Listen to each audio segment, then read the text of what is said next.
I'm Cameron Lalana, and today we're doing something a little bit different. So my wife and I are members of this micro theater here in Sacramento, California. By the way, if you ever are in the city, you should absolutely check it out. If you got the free evening, move fast because they're like 24 seats. And like 2 of them fold up to become a wheelchair accessible seat. So a max theater could be like 23 people. It's visibly DIY, and I mean that as a compliment. And when the lights go off, it feels like you're in a black box theater, and it's an amazing experience. The other day, we stopped by a members only screening without even knowing what the screening was, and we were blown away by this 1969 Soviet film Sayat Nova, also known as The Color of Pomegranates, and directed by Sergei Parajanov. It's this amazing movie that I think uses exclusively static shots, and they all have this composition and quality of a painting. Seriously, it like made me ashamed to ever call any other movie stunning. One of the most beautiful things I have seen in a while. And even while we were watching it, I was thinking, I've got to make an episode out of this. But I've also got to get through some other stuff, and I'm preparing for some interviews. So if you've ever spoken to me, you know I get to things at a snail's pace, and it would have taken months. So I figured instead, let's do a quick one about it, like pure reaction, limited research, because frankly, I don't want you to hear me talk about this film. I want you to watch this film. And then on my walk home, I thought, what the hell? If I'm going to do it, I may as well talk about some of the other films I've loved this year. So that's what you're getting today. We're going to talk about my 11th hour favorite film of the year, Sayat Nova, and 5 runner-ups for that position. I guess I'm doing a top 6 list, which means, that's right, we are finally SEO optimizing about 10 years too late. And by the way, I wanted to include film clips in this episode, but the problem with that in a podcast is that a film is an inherently visual medium, and there's no visual dimension here. You're not seeing anything. I mean, obviously, while you're seeing what you are seeing in front of you, but be that as it may, I'm also releasing this as a video on our YouTube channel titled The Slavic Literature Pod, obviously. And here and there, it's going to be the same content, but you'll also get to see clips of what I'm talking about. Okay, so Sayat Nova or The Color of Pomegranates. I should probably start by addressing the elephant in the room for some of you. Who the hell is Sayat Nova? The short version is that he's an 18th century Armenian poet and musician, I guess you just call that a troubadour, who was born in what we would now call Tbilisi in Georgia. He served in the royal court before being ejected. He goes into monastic life, and he's later executed by an invading army. There's a lot more than that, obviously, but that's all you need to know for now.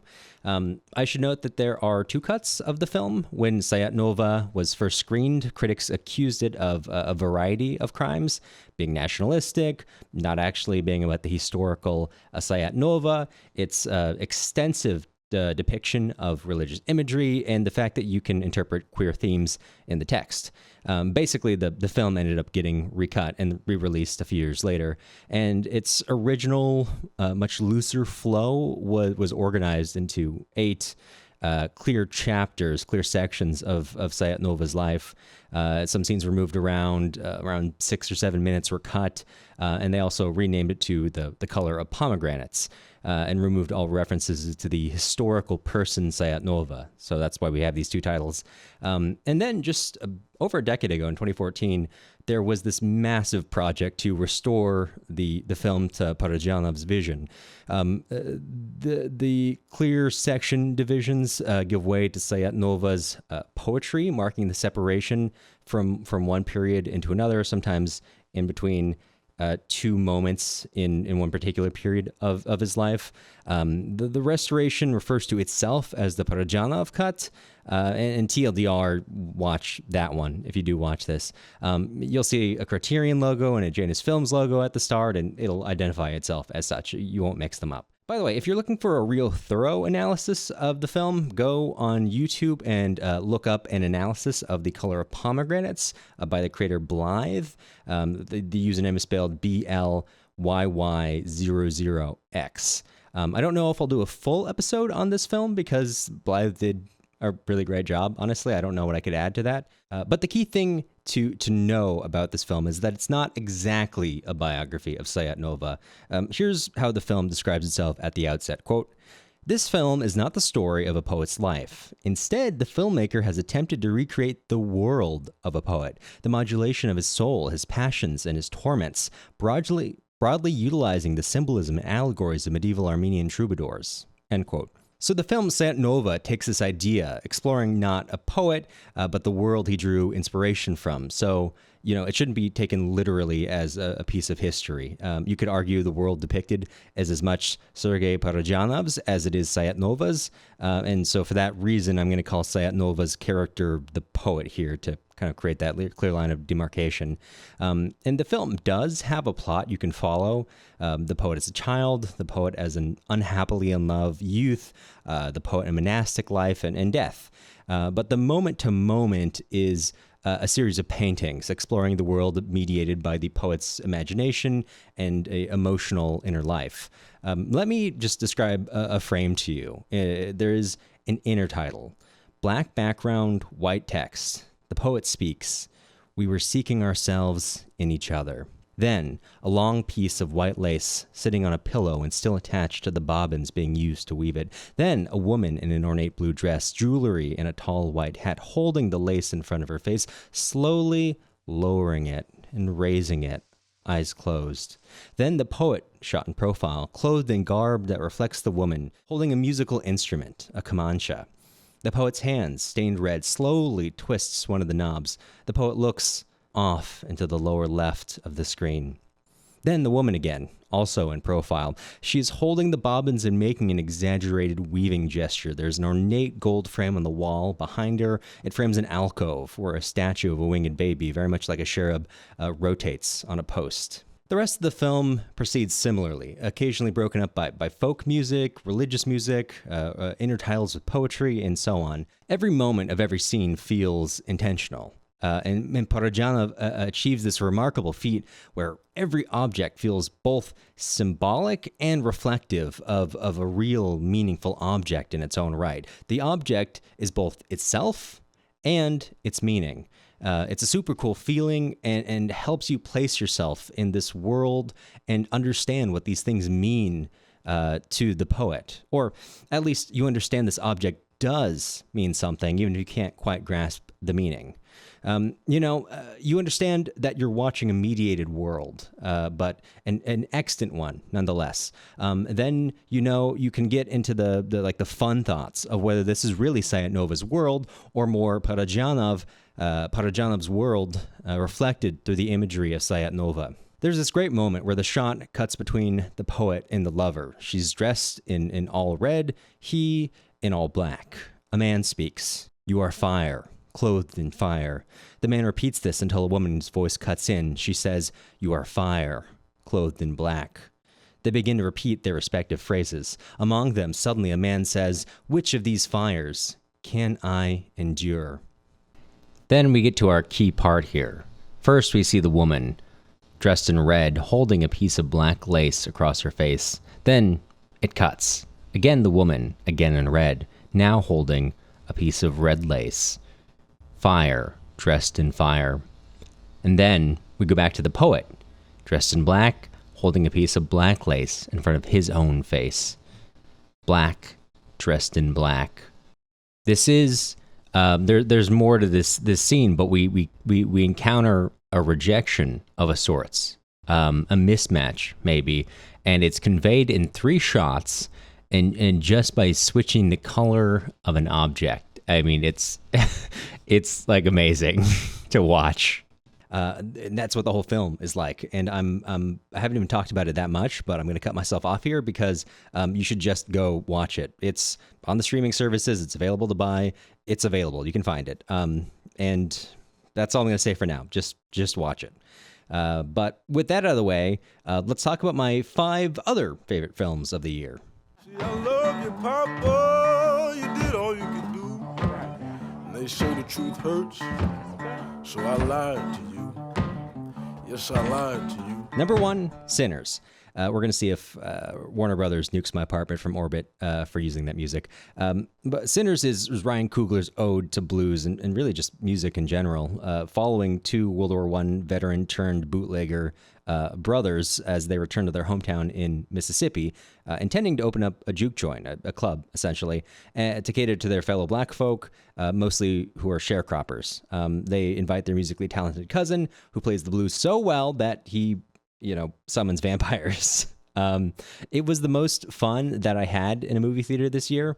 I saw it at the Grand Lake Theater in Oakland, which is one of Coogler's childhood theaters. And there was this guy up front playing an organ before the movie started.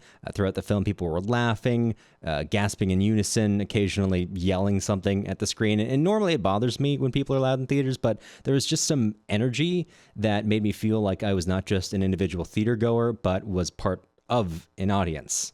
It was like weirdly communal, like we were all realizing as one that Sinners was something really special. It was so good that I'm talking about this like a cult leader. And after I saw it in Oakland, 2 days later, I dragged my friend to a screening in Sacramento. I watched it with my wife again this month, and now she's obsessed with it. She'll just put on the soundtrack when we carpool to work. And by the way, if you want a more critical look at this movie, you should look up Sinners and the Death of Black Art by F.D. Signifier. That's Foxtrot period Delta period Signifier. It's a really great piece of argumentation, a necessary critic's eye, and it's a good balance for me here, just purely gushing about how much I love this film, essentially. Coogler achieved an incredible depiction of the cultural richness of the Mississippi Delta. That's one of my favorite things to see in fiction, a rejection of this assumed norm of cultural homogeneity in a particular area. That's my woke agenda, I guess. But I've lived in a fair number of places in my life, and they have always had incredibly varied subcultures, whether that's along ethnic lines, class lines, even age and hobby. So to see someone so genuinely fascinated in exploring or even just touching on these various walks of life, so to speak, that just really draws me into a work. And I am aware that I'm obviously not the best person to comment on whether this is a true-to-life depiction. I've never been to the Delta, either today or in the 1930s. And generally, when you have a work of fiction that looks back at a previous time in history, I try to resist the urge to integrate it into how I understand history, because I think that's a more common tendency than we realize. How many people view the Battle of Borodino through Tolstoy's eyes rather than they do, actual historical texts? Probably not many, but among you listeners and watchers, probably a larger percentage than the general population. Don't let that go to your head, by the way. I genuinely got clowned in a job interview once for learning about Slavic literature instead of, and I quote, something useful. It's good knowledge, but it doesn't go that far outside of certain circles. So do it for the love of the game is what I'm saying. Back to what I was saying, based on limited research and a few documentaries, it feels like Coogler took the appropriate care for historical accuracy in his film. And it is funny to say about a vampire joint, but nonetheless, it's a fully realized and carefully constructed world, and I just really appreciate that. And speaking of fully realized, the character work, you could talk about just any actor in this film, but I want to say Michael B. Jordan plays two different dudes, the brothers, the twins, Smoke and Stack, and he pulls it off amazingly, convincingly portraying them as their own men, like deeply connected, but obviously with their own drives, desires, regrets, and so on. When I watched Sinners with my friend, she spent half the movie thinking Smoke and Stack were played by different but very similar looking actors. It was that well done. I was like a lot of back and forth whispering before I convinced her, like, no, that's literally Michael B. Jordan playing two dudes. And on top of that, the music, you just have to watch Sinners to experience that. Coogler's writing and directing conveys a really obvious passion for the blues and other folk music, which is how I would characterize this film in general, passionate. It's passionate about music, about people, about culture, and about our history, and passionate about having some damn good vampires, too. It's pulpy, but also these are my favorite movie monsters since The Ritual or even Ravenous. Also, you should watch Ravenous. It's a bonus recommendation for you. I've seen it like 10 times, and it never gets old. Post-Civil War, Wendigo and Wendigo violence. It's great. So yeah, Sinners. It was going to be my favorite movie of the year until I saw Sayat Nova. Let's move on. Number 2, the 2025 Sundance Indigenous Film Tour. This one is a bit of a cop-out because it's a collection of short films, and as far as I can tell, unfortunately, you can't watch it anywhere online. A venue near you has to organize a screening, so that is a bummer. But you should take this as your sign to watch the 2026 Sundance Indigenous Film Tour, if that comes to a venue near you. This year's collection included 7 short films from Indigenous filmmakers across the world, including one filmed actually right here in Sacramento. The director and I think the DP were there to talk about theirs after my screening, which was really cool. And I have to confess at the start that I did not like the 2025 collection as much as I did the 2024 collection.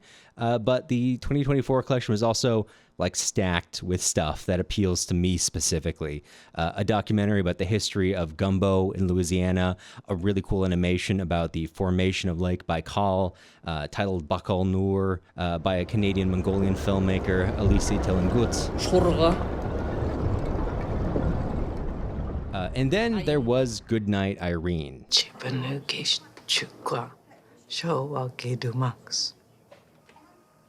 she say? I think she said something about us being nice boys or something. Awesome. Is that what you said? You called us nice boys?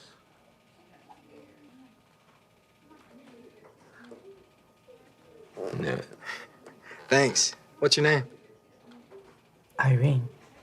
A lot of times when I watch short films, you feel, or I feel at least, how conceptual they are, which is not a knock against them. It's just a limitation of the format.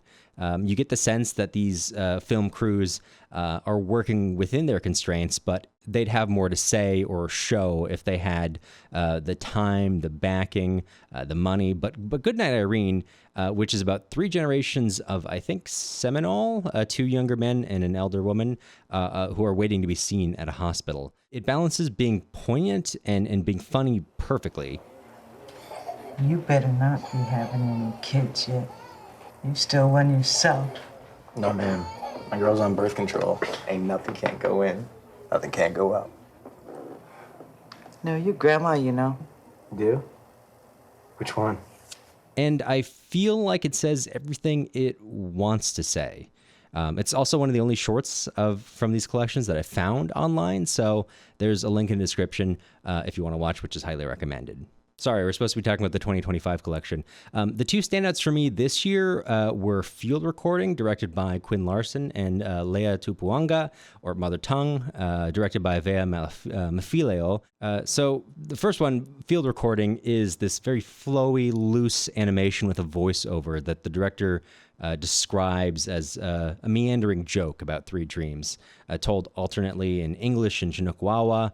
And actually, let the director describe it themselves. I've been describing the story of this film as sort of a meandering joke, which I think it is, but will acknowledge that I'm being pretty loose with that concept. What we wanted to make was this sort of fractured little story about language and working with an incomplete record and getting okay with just not totally understanding everything that you wish you could. And I think it's lighter than it sounds, but I could be wrong, so you tell me. Describing it as a dream is apt. It jumps around in the free association way that makes sense when you're asleep, and then you wake up and remember about 1/10 of it, and you think, man, that was weird. You think when I went almost seamlessly from family dinner to being chased by the Terminator while go-kart racing would have clued me into this being a dream.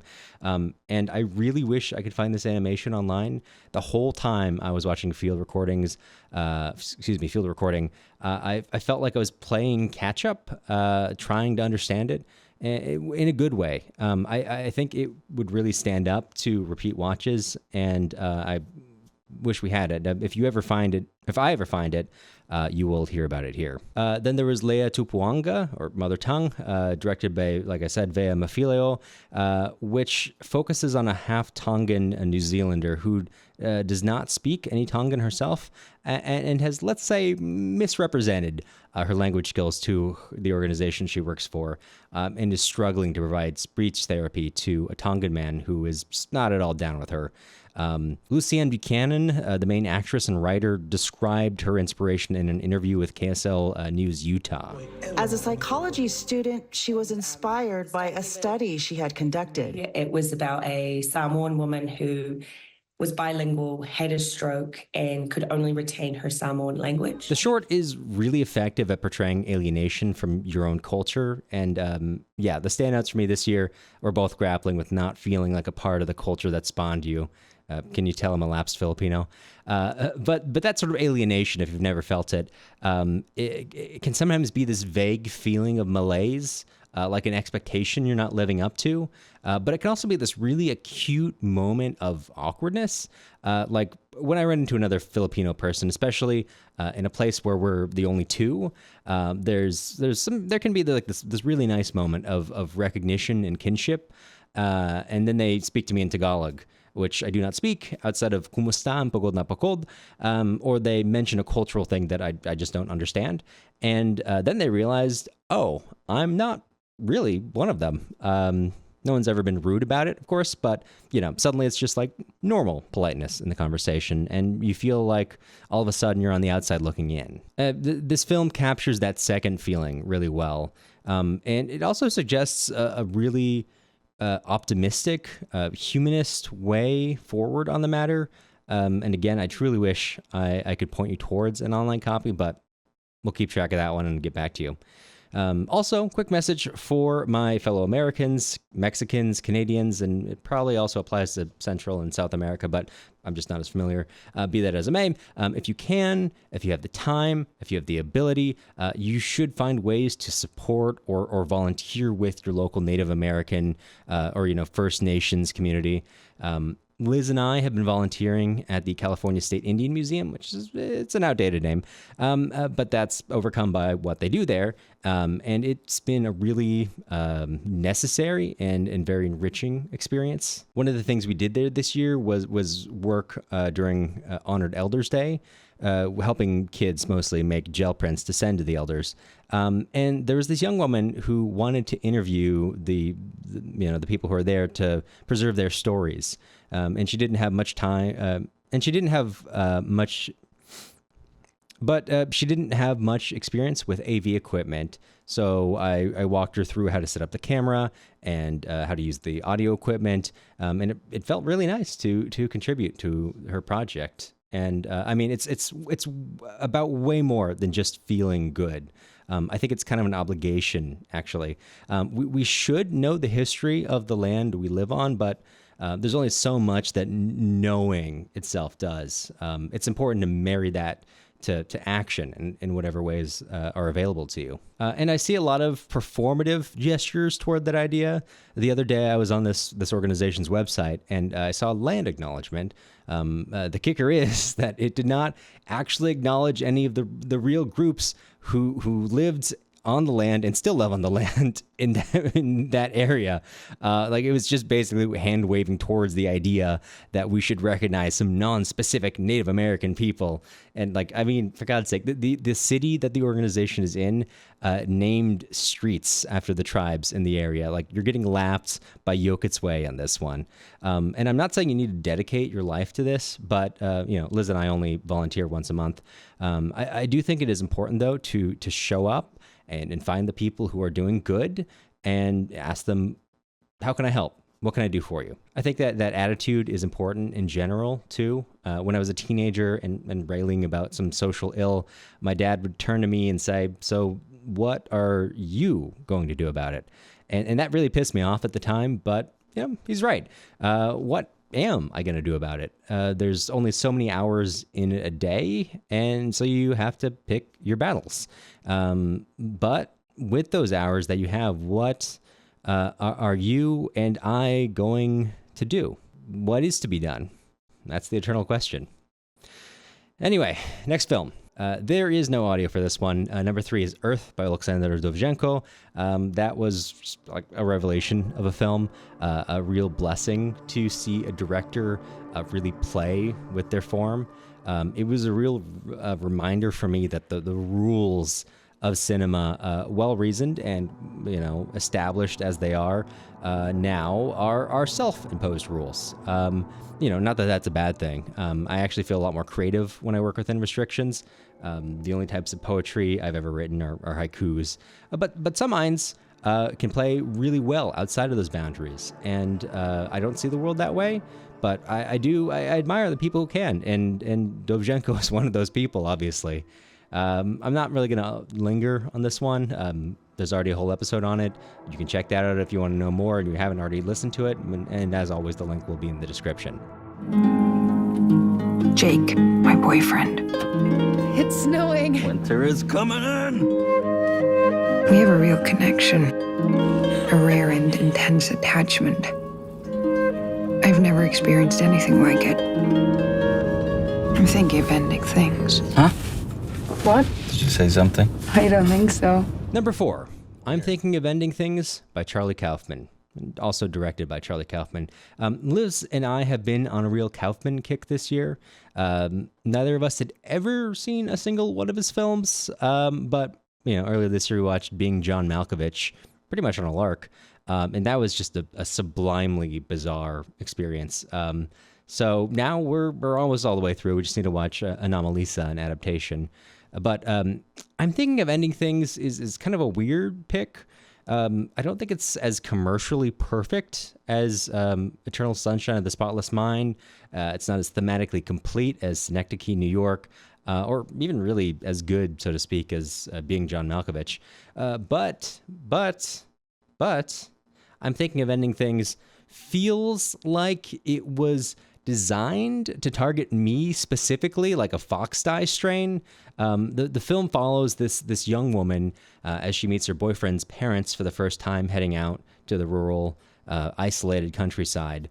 And then things get stranger from there, with unsettling moments, rapid changes emotionally and physically in the parents, and it's filled with poetry and self-reflection and this nagging feeling that something is not right, the kind of feeling that you push down because, things are okay enough. You don't want to mess it up, so why bring up this nagging feeling you got? It's probably just you in your own head. For me, the film, I think more than anything, gets at disappointment. It gets at this feeling of being filled with literature and poetry and culture, being full of the only thing, the only human thing that really lasts, our art. And still, despite all that, feeling like you don't have enough because you haven't measured up.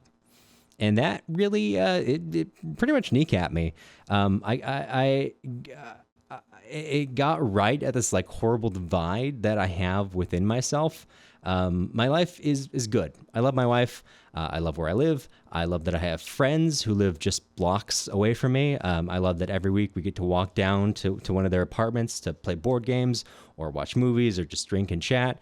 And I love the volunteering we do. If I woke up in my teenage body tomorrow, I would do everything exactly the same way to end up here again. And yet, the life I imagined in college was international. It was being way more proficient in Russian than I am, and tackling Ukrainian or Mongolian too. It was working for the IRC or Human Rights Watch, where I get to apply my degree, international relations. I can't escape this perpetual feeling of disappointment in myself. That I can't seem to manifest my imagination through will or hard work. And you might already see the contradiction there. I want to keep my life the same way it is, but I also want to live a life that's maybe more exciting somewhere else. And it feels like a betrayal to say that, a betrayal of the trust that my wife and friends and family have in me. Like it's almost an accusation saying that they aren't good enough or exciting enough. So, obviously I don't verbalize that feeling much because it's like a horribly self-involved way to think. It's super egoistic. And all the same, it is there. and I tend to live more inside my own head than I do in reality, more in books and imagination than in practical matters, and I can't escape the feeling either that I do that to cope. So that's why I'm thinking of ending things with such a gut punch. It takes that line of thinking to its logical extreme, to its sad, pathetic ending. It's not a happy movie. If you relate it, it might feel like an intervention. And Liz tells me that I need to see the beauty in the mundane. And I know I need to, because those flights of fancy, they're not useless. I mean, there are certainly people who've done great good through an unreasonable belief in themselves. But those flights of fancy can also easily overtake the good in your life, preventing you from interacting with that good. And that's an easy thing to say. It's a hard thing to feel. I know. I'm working on it. But, all the same, I know it is true. And I continue to struggle to redirect my feelings of inadequacy into a desire to continue earning the trust that I know people have in me. And, ultimately I can only I can grant myself that if I allow myself to. I'm thinking of ending things was a good reminder of that, and it's one that I will keep needing. If you feel similarly, it might help, or it might make things worse. I don't know. Watch it if you feel like you're in the right headspace, right in the right headspace too. All right, let's move on to something fun. So where did you appear from? Oklahoma. I've never been anywhere but here. And finally, last but certainly not least, number 5. Love Lies Bleeding, directed by Rose Glass. This was the first film that I saw in 2025, and I would like to say that it was under false pretenses. My wife picked it out thinking it was a boxing film. We were on a bit of a boxing kick at the time, and it was not. I'm not even talking about the focus being on a lesbian romance. I'm mad because the film is about competition bodybuilding. That's like literally the main athletic feature of the film. All right, whatever.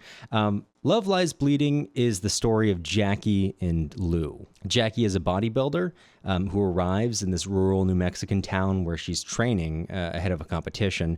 And the manager of the gym, Lou, who is the daughter of a local crime lord, ends up falling for Jackie, getting her steroids. And then the film spins off from there into the costs of Jackie's obsession and Lou's family history. It deals with success, with righteous revenge, all these sorts of things. And I want to say 2 things about this film. The first is that it was my favorite horror movie of the year, even more so than Sinners. I don't even know if Sinners really counts for horror exactly. I guess it technically is. It just didn't feel the vibe. It felt like something different than horror. But if Sinners is not a horror movie, then this is my favorite horror film of the year. Love Lies Bleeding is not traditionally categorized as a horror film, but here's my thought on the matter. A few months after watching Love Lies Bleeding, I saw this other film, The Substance. It stars Demi Moore as this fading celebrity who takes an experimental drug to create a young double and re-achieve her success, her success that is now denied to her. Here, because the industry sees Demi Moore's character is too old, too old for a woman in Hollywood. And that's a traditional horror. It's a lot of bloody, gory fun. But the whole time I was watching it, I couldn't help but think about Love Lies Bleeding because I think they share a main through line. The Substance wears on its sleeve that it is a criticism of Hollywood and industries beyond on how it treats women as valuable only when they're attractive, young, and then throw them away once they hit a certain age. In response to that, Demi Moore's character is initially driven by this overwhelming need to look a certain way to recapture her fame. In short, body dysmorphia.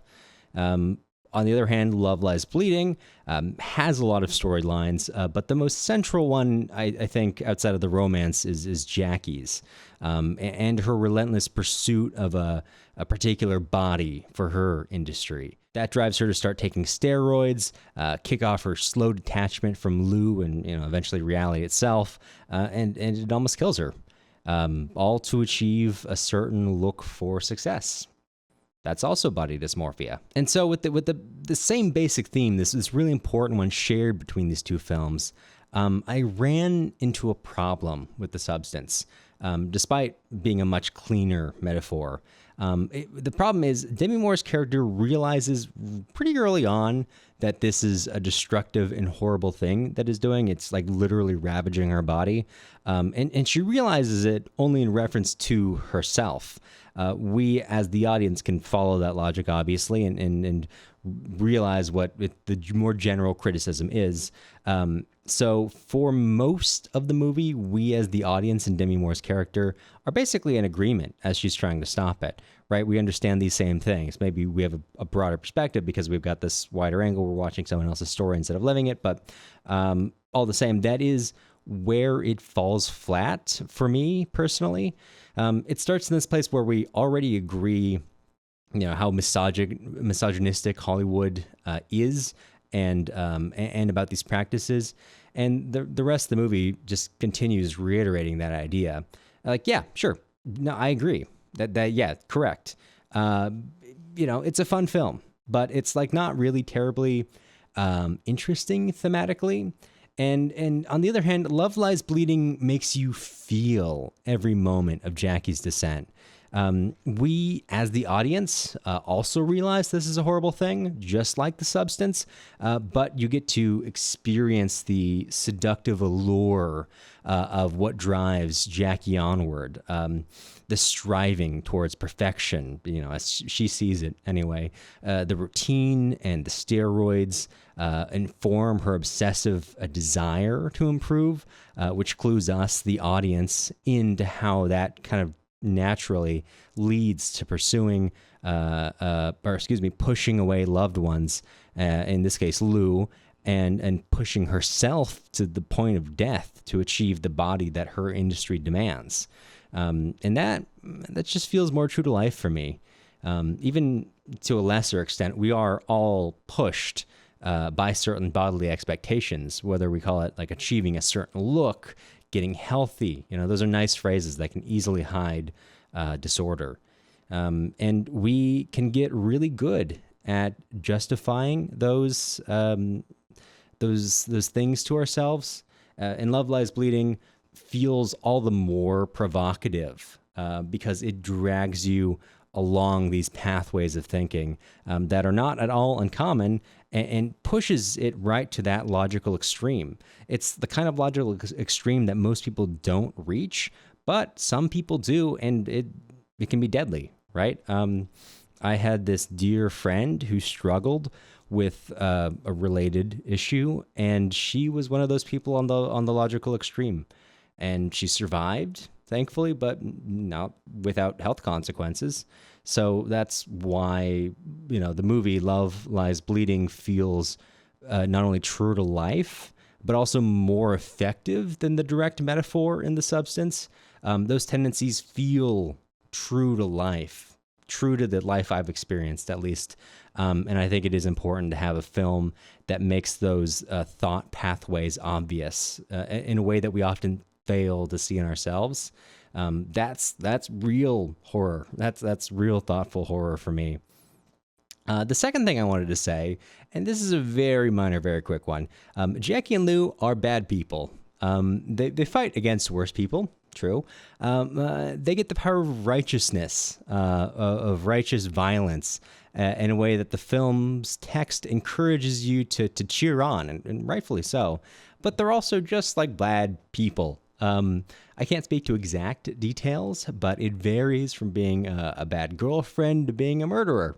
I just love a movie that is confident enough in its writing to give righteousness to pretty objectively bad people, Love Lies Bleeding never feels like it condones Jackie and Lou, but it also doesn't write them off entirely.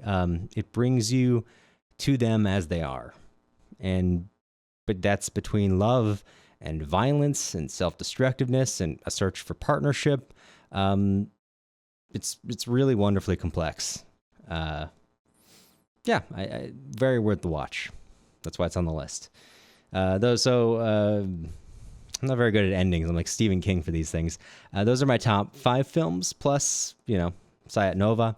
In conclusion, you should watch Sayat Nova expeditiously. All the videos I've mentioned, you can find links to in the description of whatever format you're listening to this on. And also, before I let you go, I wanted to extend one last thank you in 2025. First, I wanted to thank my wife, Liz. She doesn't know I rewrote the ending, so this will be a little surprise for her. I wanted to thank you for editing this script, of course, and also for everything that you do. I'm working on taking your advice. I love you. I also wanted to extend a thank you to everyone who is listening or watching. If you've been providing financial support over the year, this very weird year of some interviews and then some recommendations, a lot of non-Slavic stuff, and my really inconsistent scheduling. I appreciate the faith you've had in me, and I'm going to keep working, try, and earn the faith that I have been given. And finally, for everyone else, a sincere thank you to you too. There's a million things you could be doing with your time, but you're choosing to be here with me now, and that means a lot. That you would turn on my pretty inane ramblings. So I'm here, you're here, and we're going to keep doing it. If you have any thoughts on what you'd like to see on the podcast in the future, you can feel free to email slaviclitpod@gmail.com, and I'll see what I can do. No promises about the turnaround time on that email, though. So with that, Happy New Year. Here's to a better 2026, and you'll hear from me again soon.